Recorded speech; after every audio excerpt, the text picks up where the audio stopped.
This is the Quick Fix. I'm Bradley Quick. I'm here with Dr. Kevin Fleming, President and CEO of Gray Matters. We're talking neuroscience and how that can be important in your life. Doctor, welcome to the show. Hey, nice to be here. Good Thanks, Bradley, very much. What is this neuroscience and why is it so important to us? Yeah, I think it's obviously a big frontier right now. We see a lot of technology being built around how the brain can change itself and The brain can change itself through neuroscience? Yeah, it's called neuroplasticity. It's a new area right now, and so we see a lot of potential and bigness to this idea. And so when you're dealing with change, you're dealing with getting out of a rut. I mean, you kind of have to know that all those... Change and fear have one thing in common, really. They're both the unknown, correct? Pretty much. And then it's going to run through this big vacuous thing that we call the brain.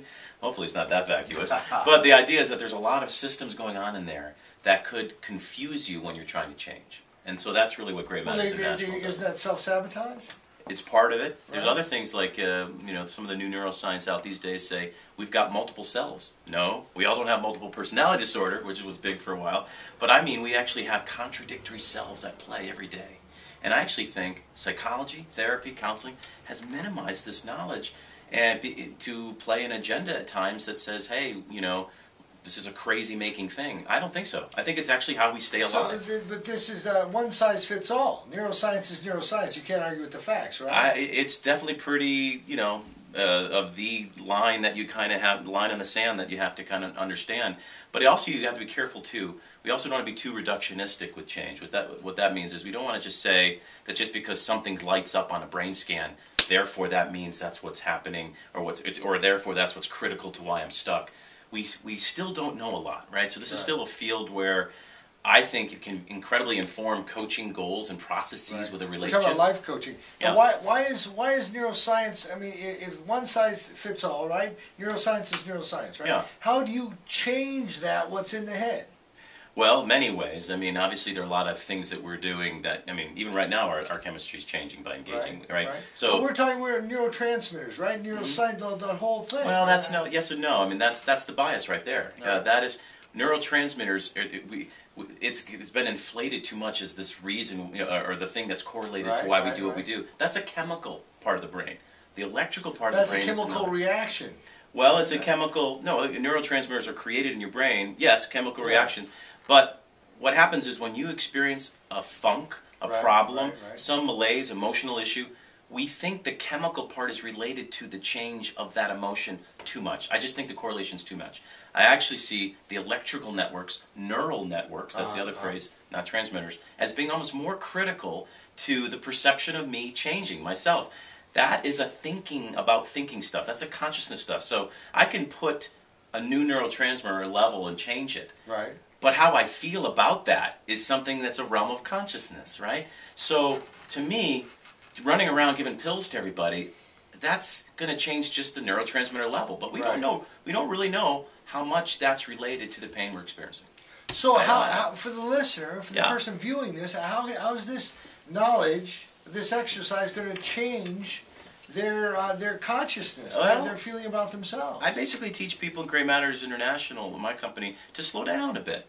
In other words, definitely, let's articulate goals and work together. But before we learn new stuff that you want to get to another place in your life, let's unlearn the things that are actually implicitly going to sabotage you and you don't even know it. And this is not the stuff of the boogeyman, psychiatric boogeyman, if you're having some diagnosis. Is this the subconscious part of the brain? We know the subconscious is developed between the ages of 0 and 12. Right. And most of that's based on self-preservation. Sure, self-protectiveness. And a lot of times, a large part of those coping mechanisms, that self-preservation, we overuse them. Is developed before we can even talk. Bingo. Okay, so we're hanging on to that. That's absolutely. So. But so you're right. I think the unconscious brain holds a lot of these answers. So yeah, but what we end up doing a lot is going to psychotherapy type settings and talking about the unconscious. You're using the rational part of the brain to solve something that's in another part. I don't think that's going to work because most of what we do in our words of dialogues, and I hate it's BS a lot of times. We're actually rationalizing something that was already decided by another part of the brain, and we're thinking that we did think about it well. And so I think psychotherapy goes into those processes too much, giving you the illusion that you're actually an engaged, willing person seeking change. There's a study out, and I don't know the exact details of this, but it was basically looking at the level of analysis that you give to your problem and how that actually correlates to the perception of satisfaction on the backside. it was horrible, the correlation. Really? In fact, it was a marriage couple study, where people had to engage on their marriage, where they actually had to kind of write about their partner and how they feel about them over and over, weekly or regularly. And the other group didn't do any of that. They were just going almost by gut instinct. They took the analysis part out. The couples that stayed together longer were the ones that didn't do all the analysis. That didn't do the analysis. Yeah, right. You know, and so that's interesting to me. Yet that's such... to me, Great Matters International, we look at sort of these biases, like analysis equals something good for my change process. No. I mean, sometimes people come to me and think, well, what are you going to work on today? You know, it's like, I don't know. What do you want to... I mean, sometimes it's going to be like, just get on a bike and go do exercise. Stop thinking, right? Yeah, I don't know if it's necessarily something that... going to come to the Oracle at Kevin and get something great today, you know. But it is good. It is good. Exercise. That's a bad marketing statement, but oh well. Exercise is good. Yeah. Nutrition is good. Right. Paramount, as a matter of fact. Absolutely. And also good therapy, good coaching. Yeah. Right. It's really important to know where you are and where you need to go and how to get there. Right. Right. But this is my point. And listen, all those things are true, and just know that when you get the pleasure of getting your goal accomplished through coaching or therapy, that you may not have the feeling of satisfaction that you think you're going to have. That there is this sort of train track switch in the brain where once you max a certain pleasure or satisfaction, it moves eventually into comfort. And comfort, for some reason, feels disappointing to us. And so that's interesting to think about as you're going. So all I try to do in my coaching is keep all these good things alive for people, but wrap it up with the truth of this stuff. So then they make the decision of saying, I still want to do this road of coaching with you. And Kevin, now since working with you, I know that I'm not going to measure it then by this emotional component at the backside. Well, the backside, reality never meets up to expectation, does it? No. Most expectations are never met. Yeah, and in fact, that's half the problem is low. I want to help people lower the expectations. Right. And get them to, and it's an interesting paradox. I'm going to help you lower it while you exceed your expectations. Well, but how big a part is acceptance in that? It's huge. Acceptance is the key to everything, isn't it? It's a radical acceptance of life as is, absolutely. Even though we create... As is right this moment. In this Look down moment, and find right my now. feet right now. Absolutely. Well, we did. There was another interesting study of, and again, I'm going to shortcut this one, but you know, where we compared paraplegics, recent paraplegics, with people that won the lottery, and measured their happiness as they move through time. Right. Not only did they approximate the top end of the bell curve of happiness over time, the lottery people became less happy, paraplegics became more. The paraplegics over the long haul became happier than the normal person. Right. They surpassed even the normal person. Right. Why? Because they now, through that pain and trauma, are able to now make comparisons that are more healthy. Every little piece of their movement, their eyes looking at the sky, the smell of this, are something worth of joy. So expressing gratitude becomes something that is so much more healthier, and lowering your expectations to the right amount and analyzing less than necessarily spending a lot of money on coaching. Oh my God, this is another poor marketing message. I promise this will be good. No, I'm talking myself up an opportunity with my interview.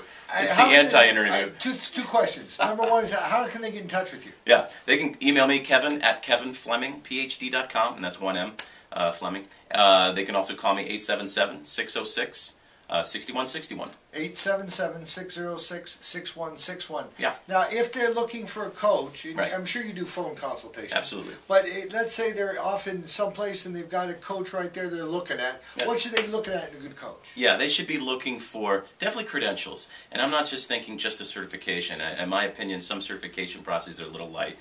So this look for their resume. You know, look at their actual science of their background. You know, how knowledgeable are they? Well, you're a former neuropsychologist, right? Yeah, I used to do neuropsychology for years.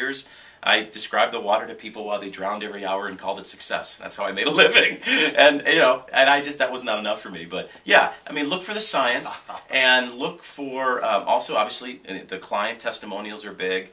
But again, you can certainly pad those, and so you always got to be careful. But throw a curveball at them. Throw some really difficult questions and see if they're humble enough to say, I don't know.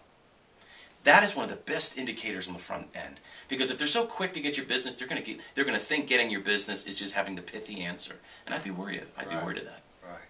So in the last couple of minutes here, what would you recommend to anybody out there that really wants to change from the inside? Yeah. Where would they go to embark upon the understanding of neuroscience and how that can benefit them? Yes. What I would do is, and my first book that I wrote was called The Half-Truth High. The Half-Truth High. Yeah, Breaking the Illusions of the Most Powerful Drug in Life and Business. my premise of that book is that we all are addicted to half-truths. That's the way the brain is wired. It wants to make things that are just one-size-fits-all analyses of things. Go write down your goals, but search for the half-truth in each one of those. Look for the thing that you're trying to make fully true but may not be. And so, for instance, I want to be happier. Just that sentence. Tons of half-truths inside that thing. Happiness actually is not what it's cut out to be. There's a great quote called "Happiness is in the waiting room of happiness." You don't go after it. You don't hire a coach to get you there.